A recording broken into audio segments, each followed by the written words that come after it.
శ్రీ గురుభ్యో నమః. 6వ అధ్యాయం 23వ శ్లోకం. ఈ శ్లోకము సాధన ద్వారా లభించే అత్యున్నత స్థితిని, దుఃఖ నివారణను వివరిస్తుంది. ఓం తం విద్యా దుఃఖ సంయోగ వియోగం యోగ సంజ్ఞితం స నిశ్చయేన యోక్తవ్యో యోగో అనిర్విన్న చేతస. ముందుగా పదపదానికి అర్థం తెలుసుకుందాము. తం ఆ స్థితిని, విద్యాత్ తెలుసుకోవాలి, దుఃఖ సంయోగ వియోగం దుఃఖముతో కూడిన సంబంధం విడిపోవడమే అంటే దుఃఖం లేని స్థితి. యోగ సంజ్ఞితం యోగం అనే పేరుతో పిలువబడుతుంది. స అటువంటి నిశ్చయేన దృఢ నిశ్చయంతో యోక్తవ్య అభ్యసించవలను, యోగ యోగమును, అనిర్విన్న చేతస విసుగు చెందని మనసుతో. తాత్పర్యం ఏమిటంటే, తం విద్య అటువంటి చిత్తవృత్తి నిరోధముతో కూడిన సమాధిని యోగమని తెలుసుకోవాలి. ఇది వాస్తవానికి వియోగం. ఏ వియోగం అంటే దుఃఖ సంయోగ వియోగం. దుఃఖాలన్నీ వాటి వాటి సంబంధాలన్నీ విడిచిపెట్టి పారిపోతున్న స్థితి. ఇవే దుఃఖ సంయోగ వియోగం. దీనినే యోగం అంటారు. యోగం అంటే కొత్తగా ఏదో వచ్చేది కాదు, ఉన్న సంబంధం విడిపోతుంది. అంటే దుఃఖం కలగడం, ఆ దుఃఖముల నుండి విముక్తి కలగడం, ఈ స్థితి నుండి బయటపడము, ఆత్మానందం కలగడము, ఇవన్నీ కేవలం ధ్యాన యోగం వల్లనే లభిస్తాయి. ఆ ధ్యాన యోగము నిర్మలమైన మనస్సు, నిశ్చయాత్మకమైన బుద్ధి, సాధించాలనే పట్టుదల ఉంటేనే సాధ్యమవుతుంది. సహ నిశ్చయేన యోక్తవ్యో అనిర్విన్న చేతస ఒక నిశ్చయంతో, తీర్మానంతో, సంకల్ప శక్తితో దాన్ని సంపాదించుకోవాలి, సాధించుకోవాలి. అనిర్విన్న చేతస అంటే ఎప్పుడూ నిర్వేదానికి గురి కాకూడదు, ప్రయత్నం చేస్తూనే ఉండాలి. ఎంత ప్రయత్నం అనేది దొరికేంత వరకు ప్రయత్నం చేయాలి. అలా నిశ్చయంతో ఉండాలి, గట్టి పట్టుదల ఉండాలి. మనం సహజంగా ఆనంద స్వరూపులం, కానీ ఈ ప్రాపంచిక విషయాలలో లీనమై చాలా దుఃఖాలను కొని తెచ్చుకుంటున్నాం. అంటే ధనము కానీ, ఆస్తి కానీ, పదవి కానీ రావడం పోవడం, బంధువుల జనన మరణాలు, వాటి వలన సుఖము దుఃఖాలు కలగడం, మరలా సుఖాలు దుఃఖాలు పోవడం, ఇది ప్రపంచంలో సామాన్యంగా జరుగుతుంటాయి. కానీ ఒకసారి ఆత్మదర్శనం కలిగితే దుఃఖాలు రావడం పోవడం అనే మాట ఉండనే ఉండదు.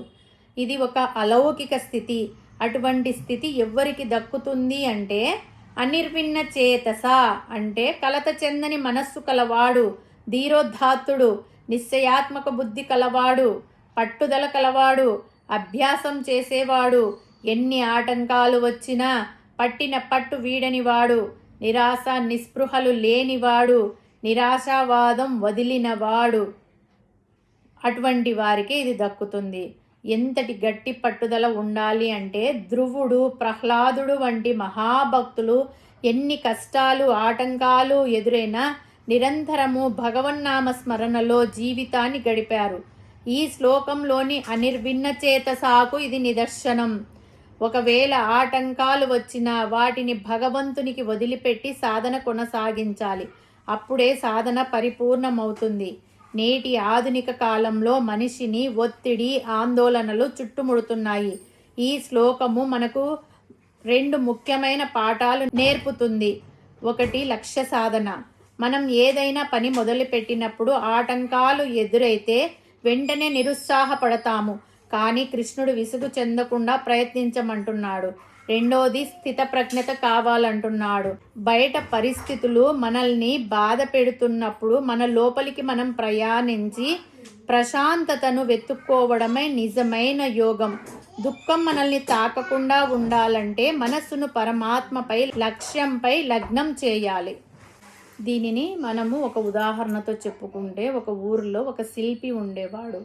ఆయన ఒక అద్భుతమైన విగ్రహాన్ని చెక్కాలని నిర్ణయించుకున్నాడు.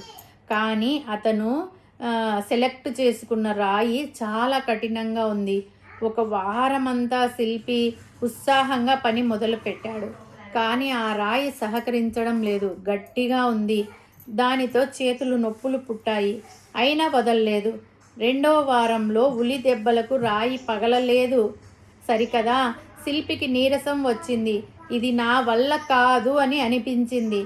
కానీ శ్రీకృష్ణుడు చెప్పిన మాటలు గుర్తు తెచ్చుకొని విసుగు చెందకుండా అనే మాటను గుర్తు తెచ్చుకున్నాడు. చివరికి నెలల తరబడి ఓపిగ్గా దృఢ నిశ్చయంతో కొడుతూనే ఉన్నాడు. చివరికి ఒకరోజు ఆ కఠినమైన రాయి లోపలి నుండి ఒక అందమైన దేవతామూర్తి బయటపడింది. ఆ విగ్రహాన్ని చూసినప్పుడు శిల్పి పడ్డ కష్టము, నొప్పి అంతా మాయమైపోయాయి.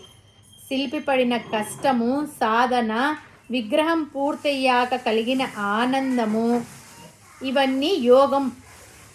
మన జీవితంలో కూడా కష్టాలు అనే రాతిని ఓపికతో చెక్కితేనే సుఖం అనే విగ్రహం దర్శనమిస్తుంది. సాధనలో విసుగు చెంది ఆగిపోతే ఫలితం ఉండదు. అందుకే కృష్ణుడు నిశ్చయంతో, ఉత్సాహంతో యోగాన్ని అభ్యసించు అని అర్జునుడికి, మన అందరికీ దిశానిర్దేశం చేశాడు. హరి ఓం తస్సత్.